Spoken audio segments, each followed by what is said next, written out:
Body of mass m is much heavier than the body of mass m। तो m mass का जो body है बच्चों उसको कह रहा है कि बहुत ही बड़ा है, m mass is very very greater than small m मास। ठीक है। The heavier body with speed v collides with the lighter body which is at rest initially elastically। Let's say बच्चों ये हमारा heavier body है जिसका मास m है और ये हमारा lighter body है जिसका मास small m। ये रेस्ट पे था इनिशियली और जो हमारा heavier body है ये v से कोलाइड किया है आफ्टर कोलिजन, और कोलिजन कैसा है, इलास्टिक कोलिजन है। The speed of lighter body after collision is, कह रहा है कि speed of lighter body, let's say जो हैवियर बॉडी है हमारा m मास का उसका स्पीड बच्चों क्या है v1, और जो लाइटर बॉडी है स्मॉल m मास का उसका स्पीड क्या है v2। तो हमें v2 की वैल्यू पूछ रहा है, speed of lighter body after collision. बच्चों कहेंगे सबसे पहले कि अगर नेट एक्सटर्नल फोर्स सिस्टम पे जीरो है तो हम क्या कर सकते हैं, conservation of linear momentum apply कर सकते हैं। और कंजर्वेशन ऑफ लीनियर मोमेंटम क्या कहता है, जितना इनिशियल मोमेंटम उतना ही फाइनल मोमेंटम। इनिशियल मोमेंटम की बात करें तो मास इनटू वेलोसिटी प्लस का small m mass into rest पे है zero which is equals to capital M with velocity v1 plus का small m with velocity v2। Yes बच्चों mv क्या आ जाएगा, mv आ जाएगा mv1 प्लस का mv2। ये एक इक्वेशन बन गया।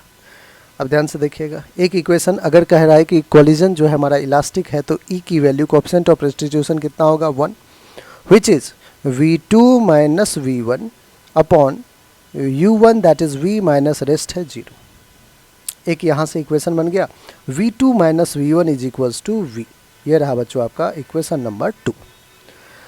ठीक है, तो इलास्टिक कोलिजन के लिए कोएफिशिएंट ऑफ रेस्टिट्यूशन 1 होता है। तो हमने एक और रिलेशन बना लिया v1 और v2 के बीच में। देखिए बच्चों हमें वैल्यू क्या चाहिए v2 का, हमें वैल्यू v2 चाहिए और जो ऑप्शन है सारे v के टर्म्स में, दैट मीन्स हमें कहीं ना कहीं v1 को रिप्लेस करना पड़ेगा। ठीक है, आइए करते हैं। क्या मैं इक्वेशन 2 से लिख सकता हूं कि v2 minus v is equals to v1, equation 2 से ये लिख सकते हैं।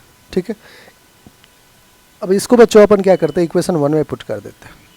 mv is equals to mv1 that is v2 minus v plus का स्मॉल mv2। सॉल्व कीजिए, mv is equals to mv2 minus का mv प्लस का स्मॉल mv2।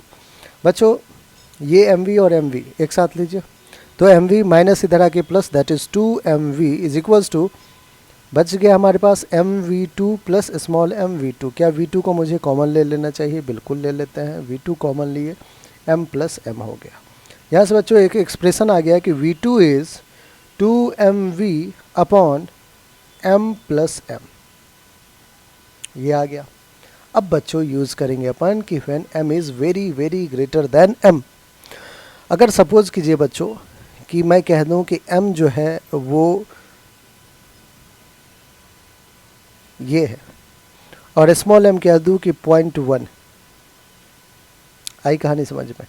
तो स्मॉल m अगर 0.1 kg है और ये 1 2 3 4 5 10 टू द पावर 5 kg आ रहा है, तो आप स्मॉल m को तो नेगलेक्ट कर सकते हो ना, बिल्कुल कर सकते हो, इसके सामने इसको नेगलेक्ट कर सकते हो। तो ये यहाँ पे एक बार नेगलेक्ट करते हैं, ऊपर 2mv है कैपिटल mv, नीचे m प्लस m में स्मॉल m को आप नेगलेक्ट कर सकते हो since m is very very greater than m।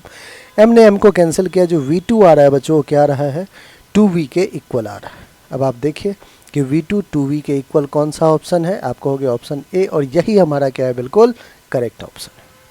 I hope बच्चों हर एक स्टेप आपको अच्छे समझ में आ गया।